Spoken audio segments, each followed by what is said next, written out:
ओम शांति। अॼु जी मिली तारीख़ है 4/2025। मिठा मिठा बाप दादा चवनि था, मीठी मीठी ॿार बाप तव्हांखे अविनाशी ज्ञान रतन जो दान ॾींदा आहिनि। तव्हां पोइ ॿियनि खे दान ॾींदा रहो। हिन दान सां सदगति थी वेंदी। प्रश्न: कहिड़ो नयो रास्तो तव्हां ॿारनि जे सवाइ कोई बि न ॼाणंदो? उत्तरा: घर जो रास्तो व स्वर्ग वञण जो रास्तो हाणे बाप द्वारा तव्हांखे मिलियो आहे। तव्हां ॼाणंदा आहियो शांती धाम असां आत्माउनि जो घर आहे। स्वर्ग अलॻि आहे, शांती धाम अलॻि आहे। इहो नयो रास्तो तव्हांजे सवाइ कोई बि न ॼाणंदो आहे। तव्हां चईंदा आहियो हाणे कुंभ करण जी नींद छॾो, अखि खोलो, पावन ठहो। पावन ठही करे ई घर वेंदासीं।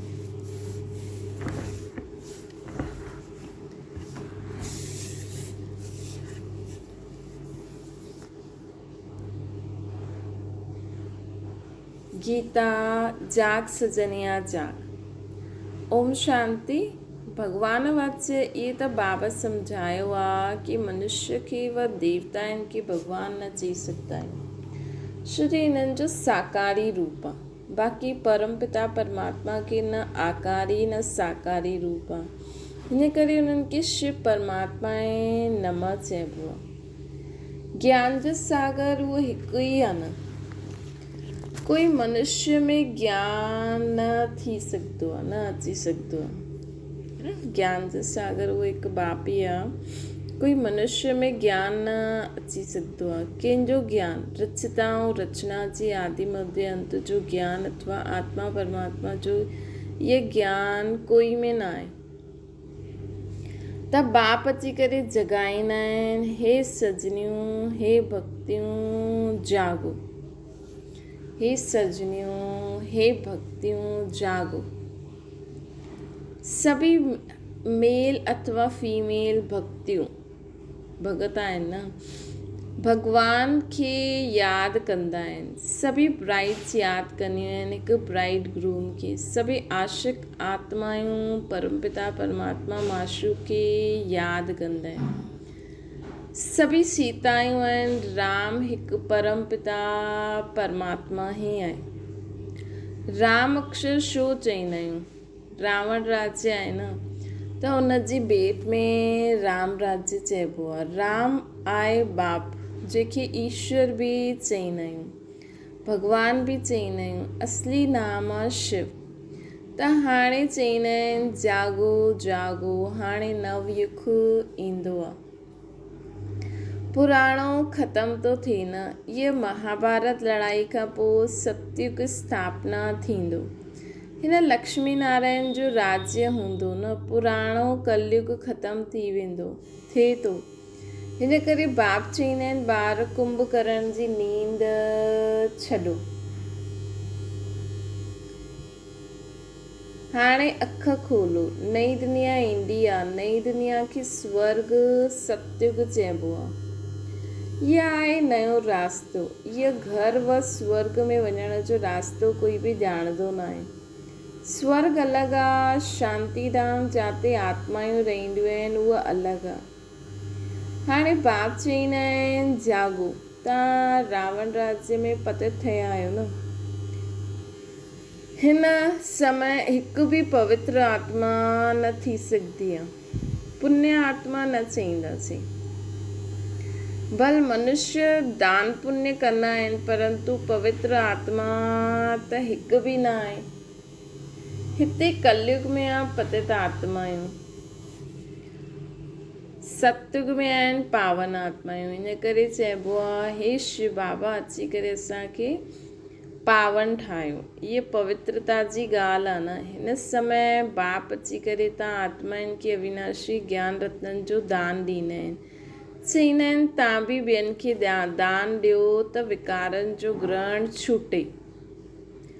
5 विकारनि जो दान ॾियो त दुख जो ग्रहण छूटे। पवित्र ठही करे सुखधाम में हली हलंदासीं।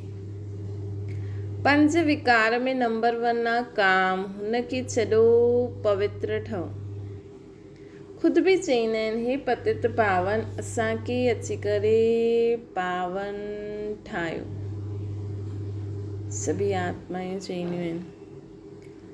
दुनिया में पतित विकारी खे चइबो आहे, मतिलबु जो पावन ठहिणु चाहींदियूं आहिनि। कंहिंखे त पतितपनो सुठो लॻंदो आहे न। पतित विकारी खे चइबो आहे, इहे सुख दुख जो खेल आहे भारत जे लाइ। बाप भारत में ई अची करे साधारण तन में प्रवेश कंदा आहिनि, पोइ इन्हनि जी बि बायोग्राफी वेस ॿुधाईंदा आहिनि। इहे सभु ब्रह्मण ब्रह्मणियूं आहिनि, प्रजापिता ब्रह्मा जी औलाद। तव्हां सभिनि खे पवित्र ठहिण जी युक्ति ॿुधाईंदा आहियो। ब्रह्म कुमार कुमारियूं, तव्हां विकार में वञी न सघो। तव्हां ब्रह्मणनि जो इहो हिकु जनम आहे। देवता वर्ण में तव्हां 20 जन्म वठंदा आहियो। वैश्य शूद्र वर्ण में 63 जन्म वठंदा आहियो। ब्राह्मण वर्ण जो इहो हिकु अंतिम जन्म, जंहिंमें ही पवित्र ठहिणो आहे। बाप चईंदा आहिनि, पवित्र ठहो। बाप जी यादि अथवा योग बल सां विक्रम भस्म थींदा आहिनि। ये हिकु जन्म पवित्र ठहिणो आहे। सतयुग में त कोई पतित हूंदो न।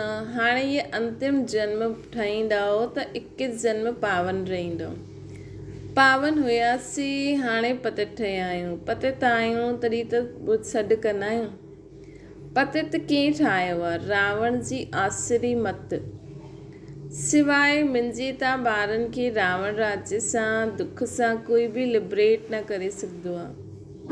सभी कामचिता ते वेही भस्म थी पिया आहिनि। मूंखे अची करे ज्ञान चिता ते विहारणो पवंदो आहे। ज्ञान जल विझणो पवंदो आहे। बाक़ी सदगति करणी पए, सभिनि जी सदगति करणी पए।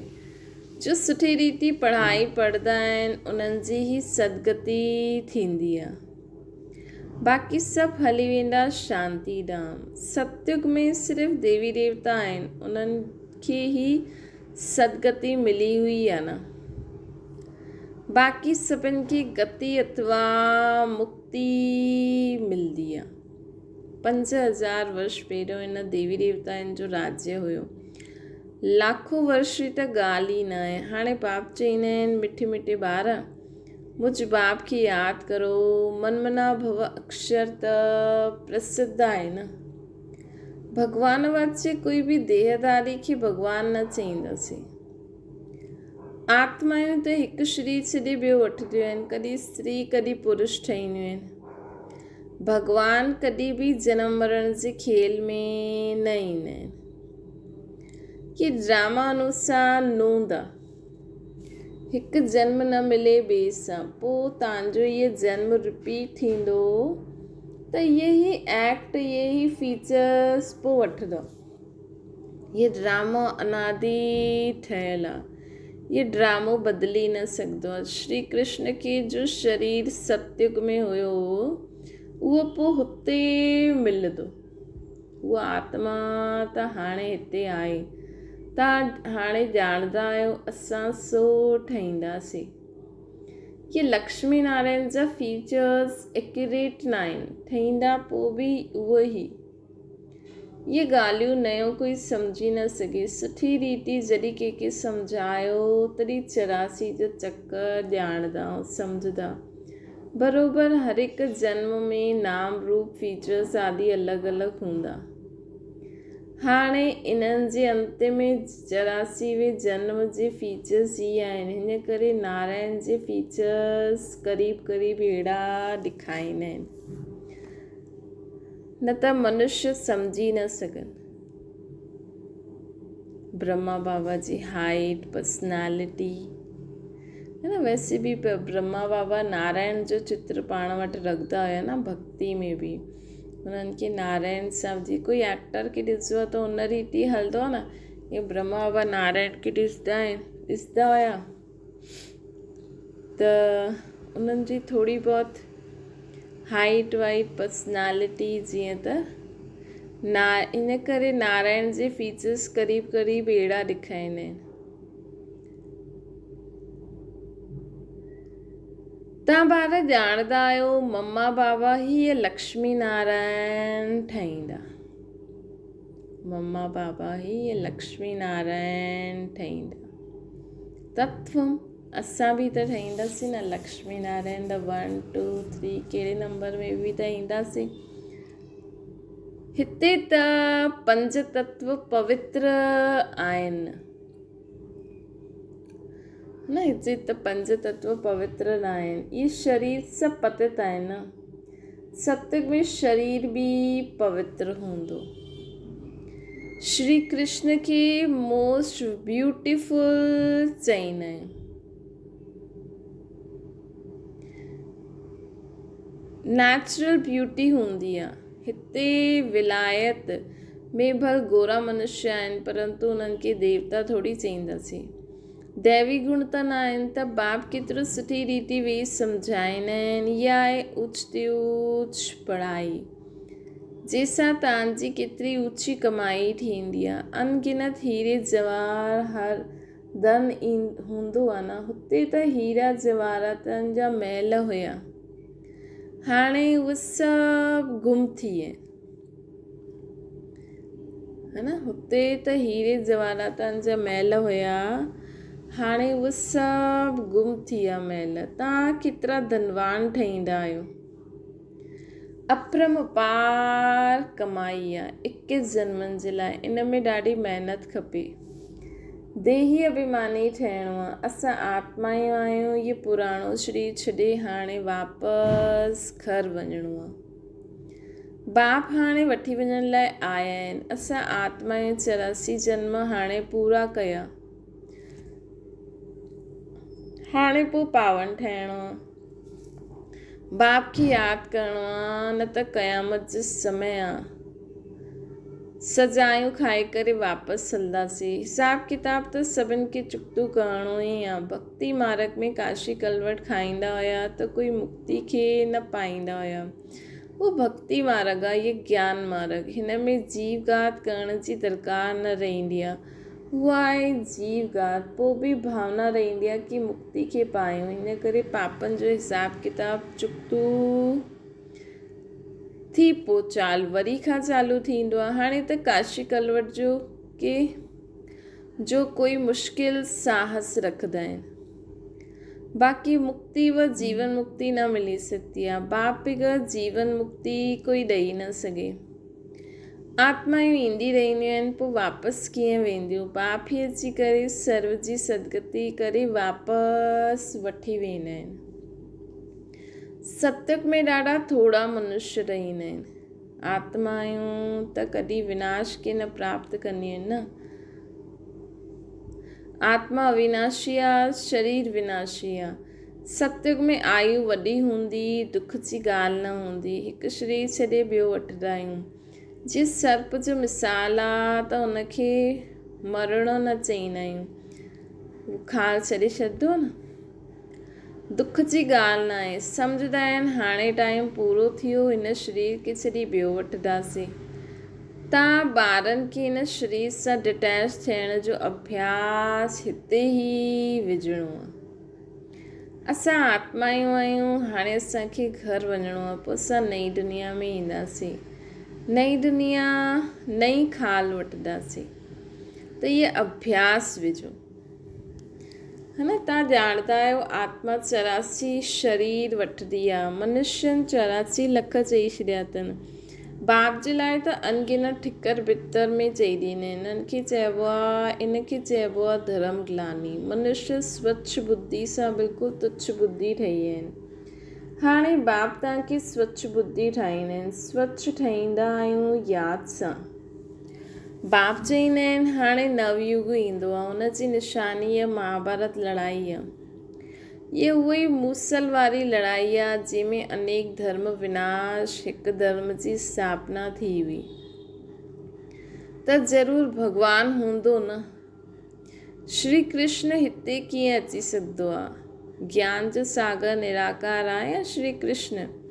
श्री कृष्ण के ज्ञान ही न हूंदो, ये ज्ञान ही गुम थी वेंदो। तव्हांजे बि पोइ भक्ति मार्ग में चित्र ठहींदा, तव्हां पूज्य खां पुजारी ठहींदा आहियो। कला कम थी वेंदी आहे, आयु बि कम थी वेंदी आहे, शरीर भोगी ठही वेंदा आहियूं, हुते योगी आहियूं। ईअं न कि कंहिंजी यादि में योग लॻाईंदा आहियूं, हुते आहे ई पवित्र। श्री कृष्ण खे बि योगेश्वर चईंदा आहियूं। हिन समय श्री कृष्ण जी आत्मा बाप सां गॾु योग लॻाए थी। श्री कृष्ण जी आत्मा हिन समय योगेश्वर आहे। सतयुग में योगेश्वर न चईंदासीं, हुते त प्रिंस ठहींदी। त तव्हांजी पिछाड़ी में अहिड़ी अवस्था रहणी खपे जो सवाइ बाप जे ॿियो कोई शरीर यादि ई न रहे। शरीर सां ऐं पुराणी दुनिया सां ममत्व मिटी वञे। सन्यासी रहंदा आहिनि त पुराणी दुनिया में, परंतु घर बार सां ममत्व मिटाए ॾींदा आहिनि। ब्रह्म खे ईश्वर सम्झी हुन सां योग लॻाईंदा आहिनि। पंहिंजे खे ब्रह्म ज्ञानी तत्व ज्ञानी चईंदा आहिनि। कि सन्यासी सम्झंदा आहिनि सभु ब्रह्म में लीन थी वञो। बाप चईंदा आहिनि इहे त सभु रॉन्ग आहे। राइट में राइट त मां ई आहियां, मूंखे ई ट्रुथ चईंदा आहियूं। त बाप सम्झाईंदा आहिनि यादि जी यात्रा ॾाढी पकी खपे। ज्ञान त ॾाढो सहज आहे, देही अभिमानी ठहिण में ई महिनत आहे। बाप चईंदा आहिनि कंहिंजी बि देह यादि न अचे, इहा भूतनि जी यादि आहे, भूत पूॼाए। मां त अशरीरी आहियां, तव्हांखे यादि करणु मूंखे आहे न। इन अखियुनि सां ॾिसंदे हुए बि बुद्धि सां बाप खे यादि करो। बाप जे डायरेक्शन ते हलो त धर्मराज जी सजाइनि सां छुटी वेंदा।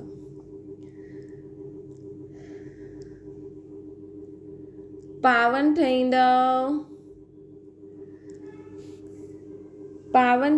त सजायूं घटि थी वेंदियूं। भारी मंज़िल आहे न, प्रजा ठहिण त ॾाढो सहज आहे, है न। बाप जे डायरेक्शन ते हलो त धर्मराज जी सजाइनि सां छुटी वेंदव। पावन ठहींदव त सजायूं ख़तमु थी वेंदियूं। ॾाढी भारी मंज़िल आहे। प्रजा ठहिण त सहज आहे, उन में बि साहूकार प्रजा, ग़रीब प्रजा, केरु ठहींदो, सभु सम्झाईंदा आहिनि। पिछाड़ी में तव्हांजी बुद्धि जो योग रहणो खपे बाप ऐं घर सां। जीअं एक्टर्स जो नाटक में पार्ट पूरो थींदो आहे त बुद्धि घर में हली वेंदी आहे। हीअ बेहद जी ॻाल्हि आहे। उहा थींदी आहे हद जी आमदनी, इहा बेहद जी आमदनी आहे। सुठा एक्टर्स जी आमदनी बि ॾाढी थींदी आहे। त बाप चईंदा आहिनि गृहस्थ व्यवहार में रहंदे बुद्धि योग हुते लॻाइणो आहे। उहे आशिक माशूक हूंदा आहिनि हिकु ॿ जा। हिते त सभु आशिक आहिनि हुन हिकु माशूक जा, उन्हनि खे सभु यादि कंदा आहिनि। वंडरफुल मुसाफ़िर आहे न। हिन समय आया आहिनि सभु दुखनि सां छुड़ाए करे सदगति में वठी वञण लाइ। उन्हनि खे चइबो आहे सचो माशूक। उहे हिक ॿिए जे शरीर ते आशिक हूंदा आहिनि। विकार जी ॻाल्हि न आहे। उन्हनि खे चईंदा देह अभिमान जो योग। उहो भूत जी यादि थींदी आहे। मनुष्य खे यादि करणु माना पंज भूतनि खे, प्रकृति खे यादि करणु। बाप चईंदा आहिनि प्रकृति खे भुलिजी मूंखे यादि करो। महिनत आहे न, पोइ दैवी गुण बि खपनि। कोई सां बदिलो वठणु, इहे बि आसुरी गुण। सत्युग में हूंदो ई आहे हिकु धर्म, बदिले जी ॻाल्हि न आहे। उहा आहे ई अद्वैत देवता धर्म जो शिव बाबा बग़ैर कोई बि स्थापना न करे सघंदो आहे। बाबा असांखे चवनि था कोई सां बदिलो वठणु, महिनत आहे न, ऐं पोइ दैवी गुण बि खपनि। प्रकृति खे भुलिजी करे बाप खे यादि करो। कोई सां बदिलो वठणु, इहे बि आसुरी गुण आहे। सत्युग में हूंदो आहे हिकु धर्म, बदिले जी ॻाल्हि न आहे। उहा आहे ई अद्वैत धर्म जो शिव बाबा बग़ैर कोई स्थापना न करे सघंदो आहे। सूक्ष्म वतनवासी देवता आहिनि कि चईंदासीं फ़रिश्तो। हिन समय तव्हां आहियो ब्रह्मण, पोइ फ़रिश्ता ठहींदव, पोइ वापसि वेंदव घर, पोइ नई दुनिया में अची करे दैवी गुण वारा मनुष्य अर्थात देवता ठहींदव, है न। पोइ वापसि ईंदव, पोइ वापसि पहिरियों घर वेंदासीं, पोइ नई दुनिया में ईंदासीं, पोइ असां दैवी गुण वारा मनुष्य ठहींदासीं। हाणे शूद्र खां ब्रह्मण ठहींदा आहियो, प्रजापिता ब्रह्मा जो ॿार न ठहो त वरसो कीअं मिले। ये प्रजापिता ब्रह्मा ऐं मम्मा उहो पोइ लक्ष्मी नारायण ठहींदा, तत्वम असां बि त ठहींदासीं। हाणे ॾिसो, तव्हांखे जैनी माण्हू चवंदा आहिनि असांजो जैन धर्म सभिनि खां पुराणो आहे। हाणे वास्तव में महावीर त आदिदेव ब्रह्मा खे चइबो आहे न, आहे ब्रह्मा ई, परंतु उन्हनि खे कोई जैन मुनि आया त हुननि महावीर नाम रखी छॾियो। हाणे तव्हां सभु महावीर आहियो न, माया ते जीत था पायो न, तव्हां सभु बहादुर ठहींदा आहियो, सच्चा सच्चा महावीर महावीरनियूं तव्हां आहियो। तव्हांजो नाम शिव जी शक्ति शेर ते सवारी आहे ऐं महारथियुनि जी हाथी ते सवारी आहे, है न। मतिलबु शेर जहिड़ा माण्हुनि ते बि असां उन्हनि जे संस्कार ते बि विजय प्राप्त करे उन्हनि खे पंहिंजो सहयोगी ठाहे छॾियो, है न। त असांजो नाम छा आहे, शिव जी शक्ति, शेर ते सवारी हाथी ते सवारी वारी महारथी आहे न। पोइ बि बाप चवंदा आहिनि ॾाढी भारी मंज़िल आहे, हिकु बाप खे यादि करिणो आहे त विक्रम विनाश थियनि, ॿियो कोई रास्तो न आहे। योग बल सां तव्हां विश्व ते राज्य प्राप्त कंदा आहियो। आत्मा चवंदी आहे हाणे मूंखे घर वञिणो आहे, ये पुराणी दुनिया आहे, ये बेहद जो संन्यास आहे। गृहस्थ व्यवहार में रहंदे पवित्र ठहिण ऐं चक्कर खे सम्झण सां चक्रवर्ती महाराजा महारानी ठही वेंदा। अच्छा, मीठे मीठे सिके लॾे ॿारनि प्रति माता पिता बाप दादा जो यादि प्यार ऐं गुड मॉर्निंग। रूहानी बाप जी सभिनि रूहानी ॿारनि खे नमस्ते। असांजी बि रूहानी माता पिता बाप दादा खे यादि प्यार गुड मॉर्निंग ऐं नमस्ते। धारणा जे लाइ मुख्य सार, धर्मराज जी सजाइनि सां बचण लाइ कंहिंजी बि देह खे यादि न करिणो आहे। हिन अखियुनि सां सभु कुझु ॾिसंदे हुए हिकु बाप खे यादि करिणो आहे। अशरीरी ठहिण जो अभ्यास करिणो आहे।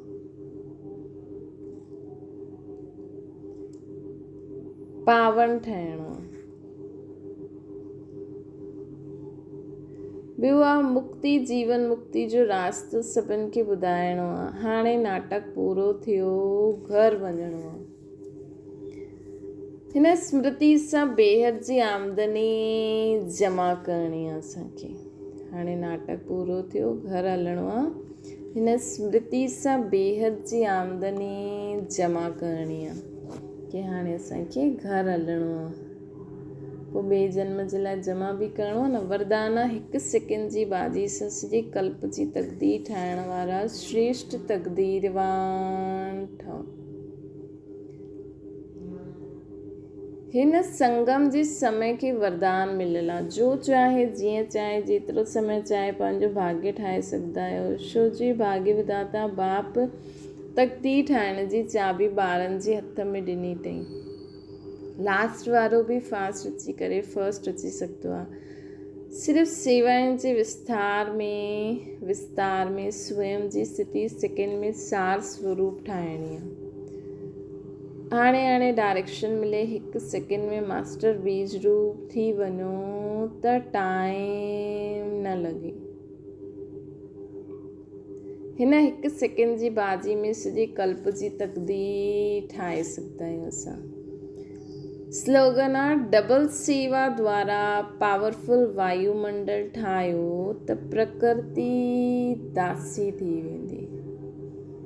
डबल सेवा द्वारा पावरफुल वायुमंडल ठाहियो त प्रकृति दासी थी वेंदी। अव्यक्त इशारा, एकांत प्रिय ठहो, एकता ऐं एकाग्रता खे अपनायो। अनेक वृक्षनि जी डाली हाणे हिकु चंदन जो वृक्ष ठही वियो आहे। माण्हू चवंदा आहिनि 2-4 मातायूं बि हिकु साथ इकट्ठी न रही सघंदियूं आहिनि, ऐं हाणे मातायूं सॼे विश्व में एकता स्थापना करण जे निमित्त आहिनि। माताउनि में बि भिन्नता में एकता, माता आहिनि भिन्नता में एकता लाई आहे न। देश भिन्न आहे, भाषा भिन्न भिन्न आहे, कल्चर भिन्न भिन्न आहे, लेकिन तव्हां माण्हुनि भिन्नता खे एकता में लायो आहे न। त असां सभिनि आत्मायूं परमात्मा जी शक्ति सां भिन्नता खे एकता में लायो आहे। अच्छा, ओम शांति। बाबा खे यादि करो।